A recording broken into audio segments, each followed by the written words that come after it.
Está começando o podcast Saúde, Bem-Estar e Museus do Educativo do Memorial Minas Gerais Vale. Meu nome é Liliane Moreira, eu sou uma mulher negra de cabelos crespos e curtos, estou com uma blusa verde escuro e uma calça jeans azul escura. Atrás de mim tem um fundo com bromélias e também umas janelas com uma plotagem de uma foto da Vila Acabamundo. E eu sou educadora aqui do Memorial Minas Gerais Vale, turismóloga formada pela Universidade Federal dos Vales do Jequitinhonha e Mucuri, campus Diamantina. Sou também mestre em Ambiente Construído e Patrimônio Sustentável pela Escola de Arquitetura da UFMG.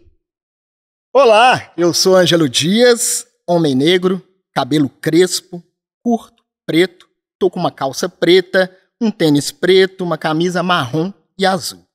Sou educador aqui no Memorial Minas Gerais Vale, pós-graduando em Políticas e Gestão Cultural pela Universidade Federal do Recôncavo da Bahia, pós-graduando em apresentador de rádio e televisão pela Unileia e graduada em Teatro pela Universidade Federal de Minas Gerais e Gestão Pública pela Universidade Norte do Paraná. Muito bem.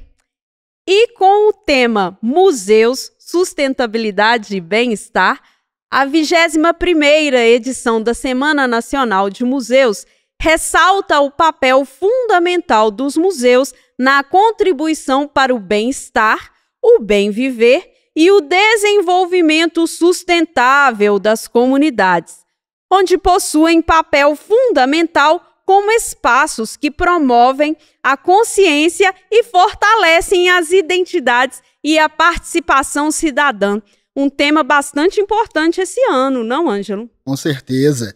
Posto isto, a equipe do Educativo do Memorial Minas Gerais Vale propõe esse bate-papo em formato de podcast com o tema Bem-Estar, Saúde e Museu. Nós escolhemos então falar da meta 3, Saúde e Bem-Estar Globais. Assegurar uma vida saudável e promover o bem-estar para todos em todas as idades, em particular no que diz respeito à saúde mental e ao isolamento social. Nós entendemos que há uma ampla relação entre cultura e saúde e cultura. As artes auxiliam na prevenção de enfermidades, tal e qual como cuidado e tratamento de doenças ao longo da vida. Ademais, propiciam rigidez.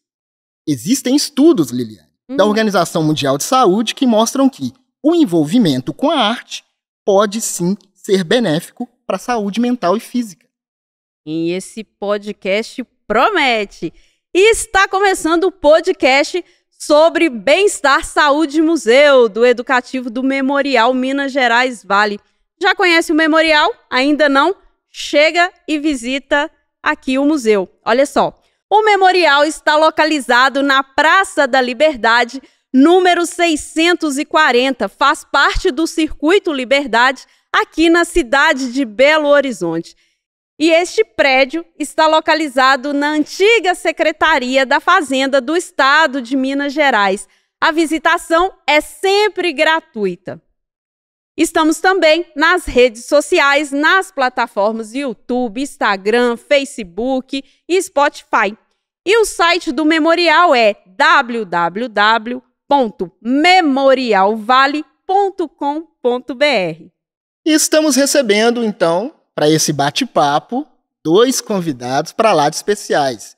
Eu quero agradecer, Fico muito feliz de estar dividindo essa mesa aqui com Liliane Moreira e com esses convidados que vamos apresentar agora. Aqui do meu lado está a Larissa Altemar. Larissa é mãe do Bruno, companheira do Lapo. Ela é mestra em Educação e Inclusão Social pela FAI, UFMG, pós-graduada em Direitos Humanos e Questões Sociais na PUC Paraná, pedagoga pela Faculdade Claretiano, graduada em Teatro, licenciatura com formação complementar em Psicologia pela Escola de Belas Artes da UFMG, Fez graduação sanduíche na Università degli Studi di Firenze, na Itália, com bolsa CAPES, e se formou no curso livre da Escola Livre de Teatro de Jales, em São Paulo. Seja bem-vinda, Larissa. Muito obrigada, é um prazer estar com vocês aqui. E estamos recebendo também, eu estou muito feliz, ele está aqui ao meu lado, Gabriel Aquino, pai do José, companheiro da Isabela. Ele é pedagogo, consultor em acessibilidade e especialista na arte de ser cego. Ele se diz assim. Ele é fundador das Vias Acessíveis, onde oferece serviços e consultorias em acessibilidade. Muito obrigado por ter aceitado o nosso convite, Gabriel. Obrigado, é um prazer estar aqui com vocês. Vai ser ótimo. E para já começar esse bate-papo, eu quero saber aqui dos nossos convidados como que eles veem a relação entre cultura e saúde. É uma relação intrínseca e importante. Eu que estou falando sou a Larissa, sou uma mulher de pele branca, cabelos encaracolados, estou vestindo uma blusa na cor goiaba, em que dá para ler Colo e Revolução, escrito em letras de forma, e embaixo escrito em braille. Por cima estou com um casaquinho preto. E pensar a relação da arte com a saúde, dos espaços culturais de saúde, me remete a várias coisas. Mas pensando em algo que foi mais imediato, eu não consigo pensar o que a gente viveu no processo de isolamento, no processo pandêmico, sem imaginar o que foi a arte em forma de respiro, em forma de criatividade, em forma de imaginar mundos possíveis, como sempre nos dizia Krenak. É algo fundamental, é algo que faz parte do nosso viver, da nossa forma de olhar para o mundo e das construções que a gente faz, estética e das relações. Você, Gabriel? Também eu, né, uma pessoa de pele clara, cabelo curto, escuro, tenho barba, bigode, estou usando uma camisa preta, uma calça jeans escura. Sou um homem cego, de olho castanho e um olho branco, nariz grande, um largo sorriso. E penso na cultura também muito dentro da saúde, porque quando a gente fala da cultura, a gente está falando de estar junto, né? De diversas pessoas, essa união, essa coletividade. E tudo isso implica, né, nessa nossa construção do ser com o outro, né? Dessa nossa necessidade de estar junto, da nossa felicidade, do nosso cultuar com as outras pessoas, né? Sozinho, como que é ser sozinho, né? E eu acho que a cultura traz muito isso, essa coletividade. Então, eu atrelo muito essa situação também com o que a gente viveu, né? De 2020, 2021, tão difícil de estar isolado. E aí a cultura nos permite, né? A gente estar dentro de um teatro, dentro de um museu, estar vivenciando tantas coisas e cultuando, né? Nossa saúde, nossa memória, tantas outras questões. E você toca nesse ponto, né, do encontro com outras pessoas. No momento em que nos estava impossibilitado de encontrar, a gente fazia isso de maneira simbólica, né? Quando algum artista fazia uma live lá na sua casa e você tinha a sensação que estava indo lá na casa dele, mas poder voltar a ir ao teatro e sentir aquilo, poder voltar a ir a shows e sentir a energia das pessoas nesse lugar, realmente é algo insubstituível. Que bom que a gente encontrou uma maneira de fazer isso quando era impossível, mas que bom que a gente pôde voltar também a estar juntos, muito bom. Né? Verdade. Dizem alguns especialistas que é impossível atingir as metas dos objetivos do desenvolvimento sustentável sem a cultura. E eu concordo, não sei se vocês concordam, né? É impossível se a gente quer realmente atingir esses objetivos, o desenvolvimento, desenvolver, pensando nas futuras gerações, nas gerações atuais e nas futuras gerações sem cultura, isso é impossível. Agora, vou provocar um pouco a memória de vocês.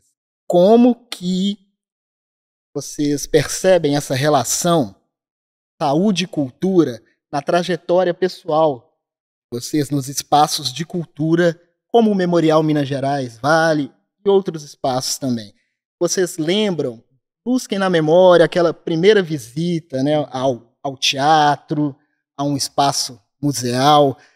A gente que é da educação museal já viu, já assistiu, já escutou várias vezes, né, o desenho do Snoopy, né, aquele aquele cachorrinho, né, com a turma dele, vai ao museu pela primeira vez e tal.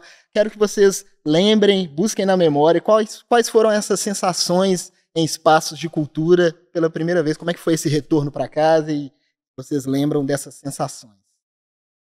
Eu lembro de bem pequena, assim, minha tia sempre, pela formação dela em história, né, ela sempre buscou colocar a gente desde pequena, assim, dentro desses ambientes, né, de cultura, principalmente museus.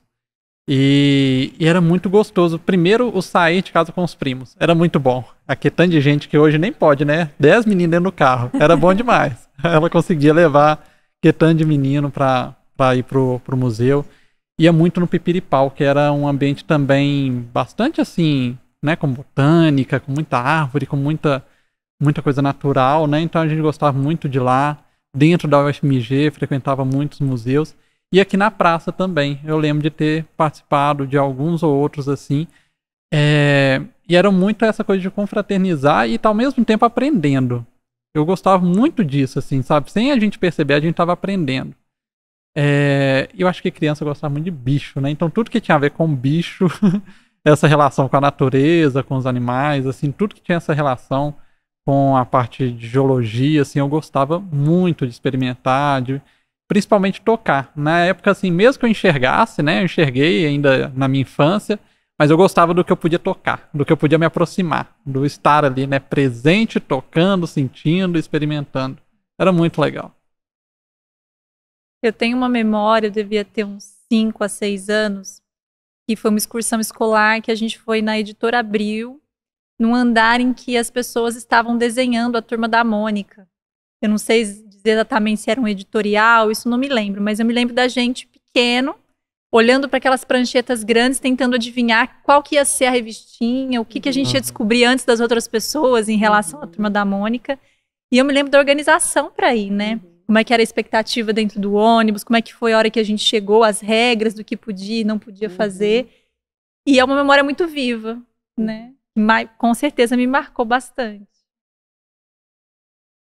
Muito bom essas memórias. Enfim. Me lembro. Eu venho do Vale do Jequitinhonha e minha primeira lembrança foi visitar o Museu do Diamante na cidade de Diamantina e foi uma alegria muito grande, uma memória que eu guardo com muito carinho. Foi o primeiro museu que eu visitei na vida, ainda adolescente. E o espaço de museu sempre foi um espaço que me encantou demais, assim. Na minha cidade não tem museu, e a cidade mais próxima, onde a gente encontra algum equipamento cultural, é em Diamantina. E me deixava muito feliz toda vez que eu ia lá. E você, Ângelo? Qual a sua lembrança? Então, eu lembro de uma ida ao teatro e eu nem sabia, nem passava pela minha cabeça naquela época que eu ia estudar teatro, mas eu lembro, tenho bastante isso na memória, e uma visita no ensino médio, já um pouco mais de idade, assim, do ensino médio, que a gente foi numa exposição sobre o Holocausto, que me marcou bastante, foi bem forte para mim, e foi ali na Raja Gabalha. Eu lembro da avenida, mas foi marcante e gerou bastante sensações, assim, e eu consigo guardar isso na memória até hoje. Você comentou isso do teatro, eu me lembrei agora da primeira peça que eu vi, que eu me lembro que eu vi, devia ter entre 4 e 5 anos, também foi na escola e era sobre escovar os dentes. Entrava uma boca muito grande, com um sorriso, e a música toda, a peça toda era sobre a maneira correta de escovar os dentes. Então, assim, o teatro ali como uma ferramenta para pensar na promoção de saúde da criança, né? Mas tinha já uma estética também. Sim. No teatro de bonecos. Muito bacana. A gente acabou de falar sobre a relação entre cultura e saúde na vida pessoal de cada um. Todos nós demos nossos depoimentos, falando de nossas memórias, nossas vivências. E nós queremos saber agora, na vida profissional, como que é isso? Como que vocês percebem essa relação entre cultura e saúde? Conta pra gente. Eu fico pensando muito nos grupos que a gente recebe aqui no Memorial, né? que significa quando uma escola, vou falar que é o nosso principal público, né? Nossos grandes parceiros são as escolas. O que significa quando a escola decide que vai fazer uma excursão, que ela organiza, então tem toda a parte da logística, como que ela fala isso para as crianças, como que ela trabalha isso em sala de aula e como é que é essa chegada, cheia de expectativa, né? O trabalho que a gente realiza aqui, que vocês dois fazem parte da equipe que faz isso de maneira muito cuidadosa e afetiva, é criar um espaço de imaginação, para além do que a gente vai tocar em termos de história, em termos de política, em termos de contexto de Minas Gerais, a gente poder fazer essa troca que o Gabriel comentou no início, assim. Então, quando a gente consegue, através da educação museal, promover esse espaço de troca, eu entendo que a gente está promovendo um espaço de criação de narrativa. E quando a gente narra sobre o que a gente está pensando, sentindo, sobre as hipóteses que a gente está criando, a gente está, de alguma maneira, promovendo saúde, de uma maneira coletiva e de uma maneira individual. E quando a gente consegue fazer isso com diferentes públicos, quando a gente faz essa tradução e adaptação, para fazer isso com bebês, com crianças, com adolescentes, com idosos, com jovens, com pessoas em situação de conflito com a lei, com pessoas com diversas deficiências, a gente está, de alguma maneira, acolhendo a pessoa como ela é. E eu acho que isso promove saúde, quando a gente respeita a forma de ser de cada um e faz com que o espaço possa acolher essas diferenças. Mais ou menos é isso. Eu já quero uma pauta sobre esse acolhimento para bebês nesses espaços. Uau! José terá que vir nisso. aqui. Vai ter que vir. Porque eu nunca parei para pensar, né, nesse espaço também, né, a gente ampliar para a idade mais, né, mais inicial ali da vida, né, já estar nesse espaço. Eu fico também pensando nessa junção na minha parte profissional, justamente porque, assim, vem de uma necessidade, né, que eu notei quando eu perdi a visão, né, eu começo com esse trabalho de trazer as pessoas para o ambiente cultural, principalmente pessoas com deficiência, a partir do momento em que eu, perdendo a visão, senti, opa, o mundo não está preparado, né, para além da minha cegueira, que sim, existe uma questão, uma lesão, uma doença, né, o que aconteceu é um fato, mas e a partir daí? Como que se dá o acesso aos ambientes, aos museus, aos teatros? Porque quantos outros também estão cegos, vão ficar cegos, né? É uma possibilidade muito grande na vida de qualquer um. E com outras deficiências também, né? A gente vai envelhecer, a gente vai ter outras diversas situações. Então, foi muito difícil o momento inicial de eu me deparar com essas barreiras, né? De ir para uma sala de aula e não ter acesso, de ter que ficar de cabeça baixa, de fazer uma visita ao museu e não poder tocar, né? E falar assim, mãozinha para trás. Poxa, mas é o recurso que eu tenho e eu não poder utilizar ele, né? Então, a partir do momento que eu tive esses impedimentos, né? Eu falei assim, não, tem que ser diferente, né? Então, a Larissa trouxe muito bem essa questão da acolhida. Não é diferente do que falou para outros públicos, né? Seja para o bebê, para a criança, para o idoso. É sempre a parte do afeto em primeiro lugar. Como que a gente recebe? Né? Vamos respeitar a subjetividade de cada um. Não é um espaço para um público, é um espaço para um público muito diverso. Né? E como que a gente recebe essa diversidade? Como que a gente faz todo mundo naquela visita ter uma experiência significativa?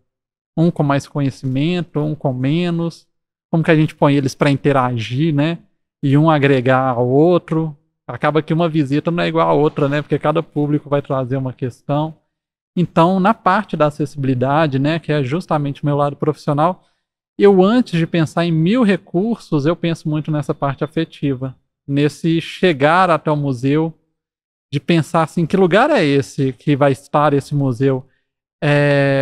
Que ônibus que chega? Onde que para esse ônibus? E do ponto de ônibus até a entrada do museu. Como é que faz esse trajeto? É fácil para quem está de cadeira de rodas, para quem está de bengala, para quem não enxerga? Como é que faz? E às vezes vai chegar ali e na recepção, o próprio segurança que me recebeu aqui hoje foi tão simpático, né? De já chegar, de abordar, de oferecer o braço, de conduzir. Tudo isso vai tornando a experiência que lá dentro pode ser, né, de 1000 formas, mas já prepara a gente para estar super aberto para essa visita, para esse ambiente. Ótimo, ótimo.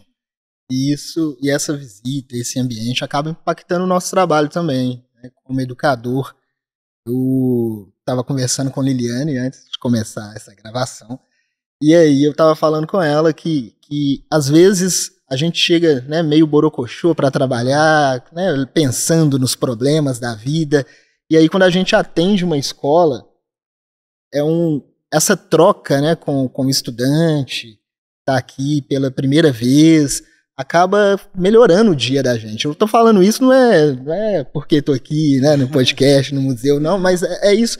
Aí semana passada mesmo, quando eu lembrei assim, eu falei, gente, cheguei aqui, não tava com a energia meio baixa e tal, como é que eu tô melhor? Simplesmente por trocar, por estar nesse espaço museal e por realizar essa troca com o visitante. Isso é muito interessante. Então, impacta não só de quem veio visitar o museu, a saúde de quem veio visitar, mas de quem trabalha também, do educador, no caso eu. Como eu estava conversando com o Ângelo, antes da gente começar, algo que me chama muita atenção no museu são as memórias que são divididas durante as nossas visitas mediadas. Um estudante que é de uma escola de periferia chega para a gente e nos fala, minha avó me contava tal história, tal, de uma festa X que a gente participa todo ano, que é muito tradicional lá no meu bairro e tal. Eu acho que museu é espaço para aproximar todo mundo.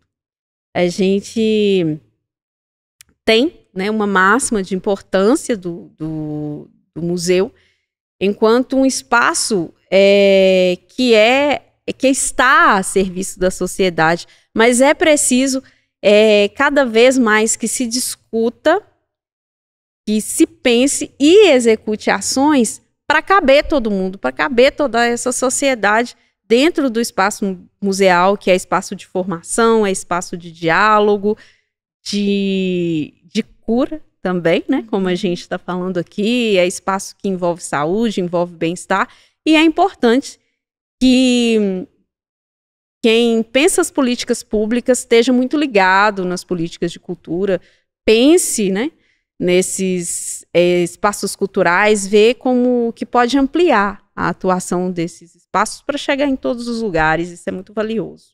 Sim, com certeza. Eu lembro de um gestor com quem eu trabalhei que falava que no caso era um centro cultural aqui de Belo Horizonte, ele falava, quem vem mais ao centro cultural vai menos ao centro de saúde. Ele brincava com isso. E ouvir vocês me faz pensar numa coisa, assim, que é a palavra presença, em diferentes aspectos. Então, quando vocês narram, né, que ao encontrar com a escola, alguma coisa ali que estava desorganizada ou agitada se organizou nesse encontro com o outro, me faz pensar como é que, enquanto educadores, pessoas que escolheram trabalhar com a inclusão, a gente é o tempo inteiro convocado a estar presente, que é algo muito complicado complicado não, talvez difícil na contemporaneidade. E, ao mesmo tempo, a gente também conversava nos bastidores como é que pensar na presença de outras pessoas aqui. Não, mas eu não vou fazer essa ação porque esse público não vem. Mas se eu pensar na presença dela aqui, eu vou estar dando abertura para que ela esteja presente. Ouvir vocês me convoca para esse lugar também. Durante a pesquisa, para esse momento aqui do podcast, eu fiquei surpreso quando eu descobri que tem médicos receitando a ida ao museus para melhorar a saúde dos pacientes. E é uma coisa que eu gostaria de repetir, né? A OMS, a Organização Mundial de Saúde, diz que o envolvimento com a arte pode sim ser benéfico para a saúde mental e física. Entendendo que o trabalho de vocês, Gabriel, Larissa, também está relacionado à promoção da saúde e bem-estar através dos meios culturais, visitando, né, os equipamentos culturais, como o museu, comente algum caso em que a visita ao museu tenha impactado algum assistido pela instituição. Alguém que veio visitar com o Gabriel, alguma visita com a Larissa. Eu acho que assim, tem várias, mas eu fico pensando assim que o público, né, que eu lido mais diretamente pessoa com deficiência, sempre viveu em um certo isolamento, né? O estar afastado, o não ter acesso. Então tudo isso nos coloca em um certo ponto de isolamento. O que a sociedade, de modo geral, viveu durante a pandemia, né? A gente já experimentava, assim, de certa forma, estar em casa, impedido, né? Por vários motivos, de frequentar uma praça, né? Eu quero passear na Praça da Liberdade hoje, respirar o ar puro e tudo. Como? Tem alguém para me acompanhar? Tem um piso tátil? Tem alguma forma de eu ter autonomia naquele espaço? E dali eu vou aproveitar para entrar no museu? Não é tão simples, né? Não é tão fácil. Então sempre houve um certo isolamento e para a gente pôr o pé para fora de casa, sempre a gente pensa em 1000 coisas antes, né? Sempre em 1000 detalhes para que a gente experimente um momento agradável, assim. Então, eu acho que todas as visitas que a gente faz, a partir do momento que, primeiro, dispara o convite, já tem gente falando assim, tem que comprar ingresso? Como é que é? Tem que ir? Como que eu faço? Reserva o meu ingresso? Falei, não, é só chegar lá. Tal hora a gente tá lá, é só chegar. Então, para mim, isso já é muito significativo, sabe? Do público já saber que tem esse espaço aberto e começar a querer vir, sabe? Por enquanto com visitas, depois, né, que costume se ampliar cada vez mais, que não tem um horário, que a pessoa venha e possa vir sempre que quiser, esteja sempre aberto, a gente vai sempre ampliando, né? Mas eu acho que o mais significativo é isso, as pessoas começarem a chegar e se interessar por aquilo que até então, muitos deles me falam, eu nunca fui no museu, mas eu queria ver o que é que vocês estão fazendo lá. O que é que tem? Que recurso é esse que vai ter lá pra gente? Como que vai ser? Sempre essa primeira vez de querer vir, eu acho que ela é muito impactante. Numa dessas visitas que a gente fez, foi bem diversificado o público. Tinha uma pessoa que era um professor de História da Arte, cego. Tinha um casal de cegos, de pessoas cegas também, já idosos, não tinham frequentado ainda o espaço do museu. E tinha uma estudante ali na idade, assim, juventude e tudo, e todos eles conversando sobre Guignard, conversando sobre diversas obras, assim, que muitos não conheciam, mas todos estavam trocando ideia, porque, assim, estava falando da paisagem de Ouro Preto, estava falando das cores, da pintura, estava falando de uma parte de uma época retratada ali, estava falando de uma festividade, então estava todo mundo, cada um trazendo seu conhecimento ali naquele ambiente, sabe? E falando sobre um quadro, sobre uma pintura, enquanto o pessoal do educativo trazendo também a parte ali mais técnica também. E assim, foi muito rico. Uma visita de 1 hora que virou 2h30. Foi muito bom. Eu me lembro de duas ações assim que me marcaram. Uma delas até a nossa consultora pedagógica, Santuza, que me lembrou, que é uma visita que a gente fez com a ADRA, em que a gente fez um acolhimento com o público que são os atendidos deles, que são pessoas em situações de vulnerabilidade, que podem ter alguma deficiência. Enquanto a gente estava planejando, a gente já começou com uma orientação assim, para o nosso grupo, que era quem cuida de quem cuida. Então, como é que a gente ia fazer um trabalho com os familiares que nos foi dito, e que a gente também foi conversando, que não tinham um momento de descanso. Como é que ia ser esse nosso acolhimento com as pessoas que iam estar aqui, que era o nosso público-alvo, e com essas pessoas que iam acompanhar? E aí a gente teve relato de uma mãe que foi a primeira vez que ela conseguiu se afastar um pouco da filha para ela poder fazer uma ação, experimentar algo artístico. A filha dela também aproveitando a maneira dela, com a nossa condução, e ela também. Então isso trouxe uma experiência única para ela, né? De alguém cuidando de quem cuida também. E a outra lembrança que eu tenho, que ela pode parecer muito singela, mas eu me lembro assim de como é que nós que estávamos fazendo a visita fomos atravessados mesmo por um sentimento que eu acho que eu nomeio como amor. A gente estava aqui nesse jardim e ao final da visita a gente colocou um papel craft e as crianças iam colocando a mão na argila e iam deixando a sua marca para poder depois levarem para a escola. E assim que elas colocavam as mãos, era o Leon que estava orientando elas, eu e a Lauren, a gente ia lavando as mãos das crianças num balde e conversando. Ai, como é que foi? Nossa, vamos limpar mais aqui. E a gente escutando das crianças de forma espontânea, uma espécie de avaliação espontânea de como é que foi, o que elas sentiram, o que chamou a atenção. E aí eu me lembro de estar lavando a mão de uma criança, assim, tocando a mão dela, sentindo aquela conexão, e escutar a Lauren lavando a mão de uma criança e falando assim, que mãozinha mais linda! E eu fiquei pensando que outro contexto que a gente ia pegar na mão de uma criança, junto com ela lavar a mão, ela poder levar um registro. Então eu lembro que a gente saiu da visita, a gente estava muito cansado naquele dia, eu me lembro disso, que toda vez que a gente ia receber visita da infância, a gente tinha que se preparar, inclusive fisicamente, para estar disponível. E todos nós saímos dessa visita preenchidos de amor, que é a dimensão do afeto dentro do processo educativo, né? É claro que a gente está aqui, a gente tem hora para cumprir, a gente tem o público que a gente tem que receber, tem a logística, mas tem outras coisas que nos atravessam. Assim. Então essas são as duas memórias, cuidar de quem cuida e a dimensão do amor nesse processo de educação museal que eu lembrei nesse momento.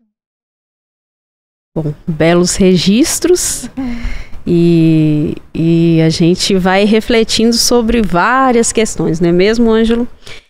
Bom, e pensando no atual contexto em que vivemos no nosso país, como podemos ficar mais próximos em atingir esta meta 3 da ODS? Bom, vamos lembrar que a meta 3 tem como objetivo assegurar uma vida saudável e promover o bem-estar para todas as pessoas e todas as idades. É um desafio que a gente precisa enfrentar. Acho que a gente tem que começar dessa iniciativa, assim, né? Quando eu penso no museu, e tive a oportunidade de refletir sobre isso de maneira escrita, com a escrita de um capítulo para um livro, após uns anos estando aqui, também com estudos transversais, eu entendo que o museu ele é um espaço de promoção de direitos humanos também. Ele tem essa responsabilidade, né? A Lili trouxe isso no início, a função social do museu. Então, por exemplo, quando a gente pensa no acolhimento de bebês, a gente está pensando no acolhimento desse sujeito, que já é cidadão, que tem o direito de acionar a cultura, e ele nunca está sozinho. Então, quando eu acolho um bebê de 3 meses, eu estou acolhendo uma mulher puérpera, em que tem poucos lugares que vão aceitar a condição que eles estão nesse momento, que é uma condição do amamentar, do choro, do precisar parar em algum momento. Então, como é que a gente organiza esse espaço e sensibiliza a todos, desde o porteiro, à recepção, aos educadores, a quem vai fazer o registro, para que a gente possa, de fato, promover essa saúde e fazer com que esse espaço, que é um espaço institucional, possa acolher todo mundo na sua potencialidade. Então, hoje se fala muito sobre ESG, sobre sustentabilidade, e eu não consigo pensar cultura, conforme o Ângelo trouxe os dados, eu não consigo imaginar nós, da cultura, fora dessa responsabilidade. E aí entram as questões que a gente vai pensar empresariais, de interesse mesmo do mercado, e como é que a gente pode casar isso, né? Já que nós estamos inseridos nesse local, como é que esses interesses vão comunicar com a nossa identidade, que é da educação e que é da cultura. E tem, dentro dessa sustentabilidade, a responsabilidade, vem outra AD, a acessibilidade, né? Eu fico sempre batendo nessa tecla e a Larissa me trouxe mais um ponto, assim, tão importante, né? Às vezes a gente tá falando de pessoa com deficiência e a acessibilidade não é para pessoa com deficiência. É para todas as pessoas, né? A partir do momento que eu me preocupo com uma entrada, com rampa acessível, eu tô falando do carrinho de bebê que vai poder entrar também. Né, de uma mãe carregando uma criança que é melhor subir uma rampa do que uma escada. Então, assim, desde a parte arquitetônica, da parte comunicacional, com libras, com legenda em braille, com uma fonte ampliada, que é para quem enxerga pouco, para quem está com mais dificuldade, para quem usa óculos, vai beneficiar todo mundo, né? E tem uma parte da acessibilidade que é muito importante, que é a parte atitudinal, né? Se a gente elimina todas essas barreiras invisíveis do preconceito, dos estigmas, dos estereótipos, de achar, né, que museu é o lugar cult, né, aquela palavra que antes era tida, né, como a cultura, uma pessoa, ele tem cultura. Como assim? Ele tem cultura, né? Já se foi essa ideia, né? Então, cultura todos nós temos e todos nós compartilhamos dela, né? Então, tirar essas barreiras invisíveis, que sejam por questões de deficiência, por questões sociais, por questões, né, do trabalho, ou de gênero, do que for, e realmente entender que esse daqui é um espaço que a atitude aqui tem que ser acolhida de todos, né, para receber todas essas pessoas. Então, assim, eu sempre vou tocar nesse ponto da acessibilidade e encarar ela como algo muito natural a ser aplicado nesses ambientes, sabe? Não é como se a gente tivesse que pensar nela quando vier ou quando tiver algum planejamento para pessoa cega. Não é para quando for uma pessoa surda. Não, mas é no dia a dia. O que a gente pode fazer em todas as práticas aqui do museu para que seja um ambiente acessível? Porque o ambiente acessível é um ambiente que convida, sabe? Que as pessoas querem voltar. Quando você vai num lugar que você não sente nenhuma dificuldade, nenhuma barreira, nada te impediu de usufruir daquele espaço, você quer voltar, você quer conviver cada vez mais com aquele ambiente. Então é por isso que eu percebo cada vez mais as pessoas sempre me pedindo, vai ter mais evento? Quando que vai ser? Que dia? Que horas? Assim, nossa, eu não pude ir no último, você vai tirar meu nome da lista? Não, pelo amor de Deus, não vou tirar não, já não existe isso. Então sempre venham, né? Sempre tenham essa vontade de voltar. Sim, eu entendo que é necessário, né, que os nossos representados, né, nós que somos representados, os políticos pensem em políticas públicas que garantem esse acesso, essa acessibilidade para todos. Já que a meta fala, né, garantir saúde e bem-estar para todas as idades, todas as pessoas, então todas as classes sociais. Pessoas que estão distantes desse equipamento, que moram em outros territórios, né, distantes, possam vir a esse espaço também. Então tem que se pensar outras políticas públicas não só para a cultura, mas também de mobilidade urbana, educação, para que as escolas, aquela escola que está lá, né, do Barreiro à Venda Nova, né, nesses territórios que ficam mais afastados do centro da cidade, consiga vir a esse espaço, que é um espaço que a gente acredita que contribui para a saúde e bem-estar. Das ocupações por moradia da cidade, que todos venham, que é muito importante. Importante garantir que essas pessoas venham.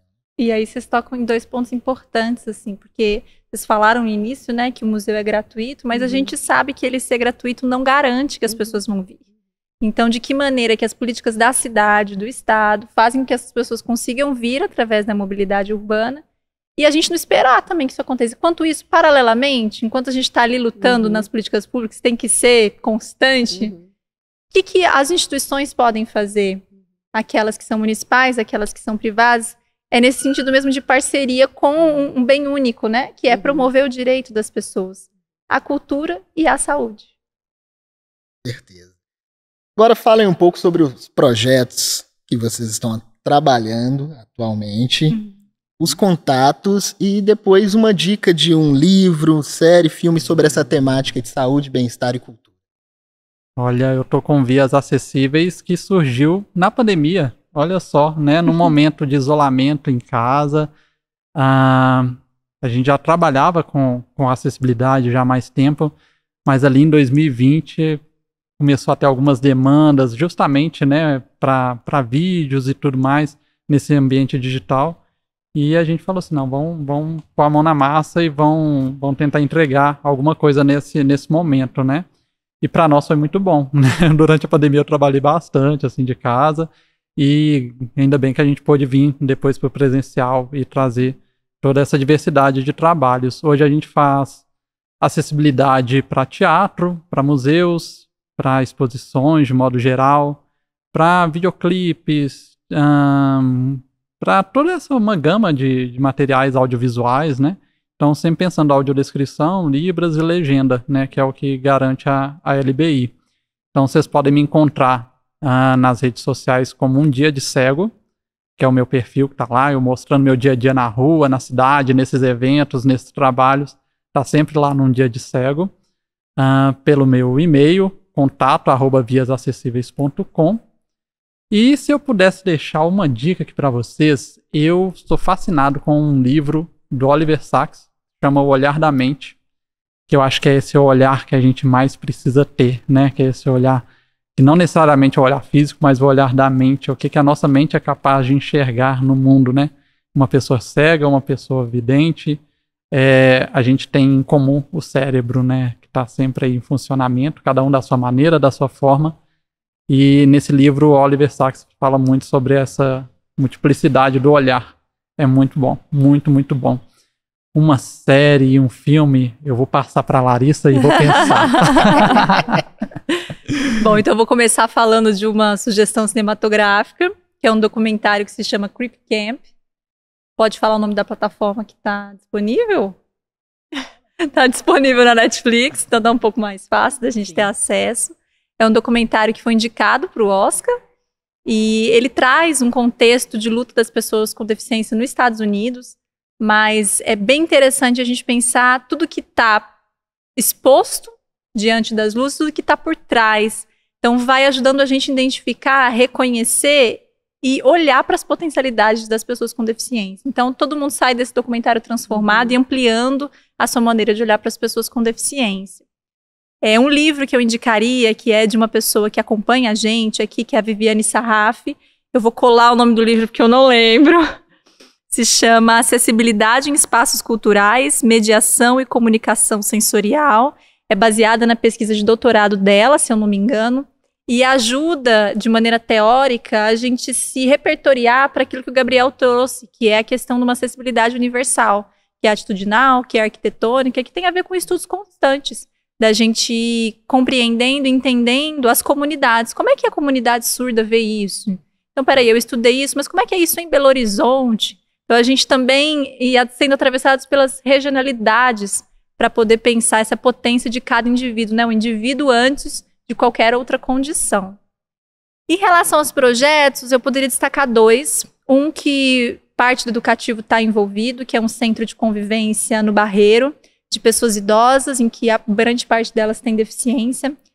Foi uma visita que tocou a todos nós, principalmente pela forma e cuidado que as pessoas que estão ali, sendo responsáveis por esses idosos, têm, o olhar que elas têm, e o profissionalismo para poder pensar desse cuidado, né? Que é o afeto, mas também é muito estudo, é também muita observação. A gente vai começar um trabalho presencial lá, se tudo der certo, agora em junho. E a gente espera que seja uma parceria que perdure. Em relação a um projeto que eu estou mais à frente, eu poderia destacar o acolhimento das crianças e dos bebês aqui no espaço da Memorial Minas Gerais Vale. E já dar um spoiler de um evento grande que vai acontecer em agosto, que vai se chamar Agosto das Crianças, em que nós vamos ter vários ciclos formativos para pensar crianças e bebês na contemporaneidade, através de diferentes linguagens artísticas, com diferentes teóricos, aqui no Memorial, sempre gratuito, com todos que são nossos parceiros. Olha, eu não vou deixar de indicar meu filme, não. Acabei de lembrar, gente, durante a pandemia, eu produzi um filme. Mas foi eu fiz um documentário lá em Santos, lá em São Paulo, chama Santos às Cegas, que é um projeto justamente que envolve tudo isso que a gente está falando, porque é um passeio, né? Durante a pandemia, a gente elaborou um passeio de bicicleta, uma bicicleta dupla, tandem, para pessoas com diferentes deficiências poderem percorrer a orla de Santos, conhecendo monumentos da cidade, que é uma cidade muito rica em monumentos ali na orla, né?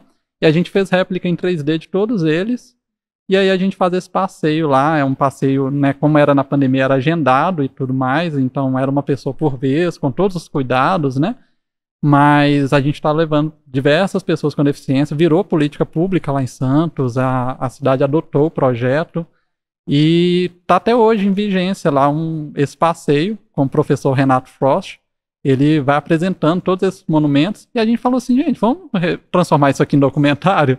E aí foi quando eu realmente conheci o projeto, porque eu fiz todo ele à distância aqui de Belo Horizonte, e aí viajei para Santos, conheci o Renato lá e a gente filmou esse encontro, esse meu primeiro passeio do projeto que eu criei, e a gente filmou ele acontecendo, né, a gente sentando em frente ao Instituto Escolástica Rosa e conversando sobre toda essa criação. E tá disponível no YouTube, com audiodescrição, libras, legenda, Santos às Cegas, que é um projeto que em breve vai virar Belo Horizonte às Cegas também. Não é porque é para pessoas cegas, é porque é outra forma de ver, de pensar, e pensar que a cidade às vezes é invisível para diversas pessoas, né? É a cidade que se torna invisível, os monumentos, as pessoas homenageadas às vezes ali numa estátua escondida, quem é aquela mulher? Quem é aquele cara, né? Então, essa é a ideia do Santos às Cegas. Ah, que pena, nosso papo tá encerrando, a conversa tava muito boa já. Passou rápido demais. Rapidinho. Pois é. Olha, foi um prazer receber vocês aqui, Larissa e Gabriel. Foi uma conversa enriquecedora, não é mesmo, Ângelo? Sim, não. Ó, importante dizer que todas as dicas foram ditas aqui, vai estar aqui na descrição do videocast, então pode ficar tranquilo. Se não deu tempo de anotar, pode ficar tranquilo que vai estar todas as dicas na descrição desse videocast. E acabou mesmo? Acabou, menino, você acredita? Eita! Mas quem estiver assistindo, de onde estiver ouvindo, pode vir aqui, né? No Memorial Minas Gerais Vale. Pode vir aqui. E estaremos aqui de braços abertos para esperar todos vocês e acolher muito bem, tá? E esse videocast vai estar em nossas plataformas virtuais, no nosso YouTube, no nosso site www.memorialvale.com.br. Nos ouçam, nos vejam. E é isso aí. Até uma próxima. Aqui visitar. Até uma próxima.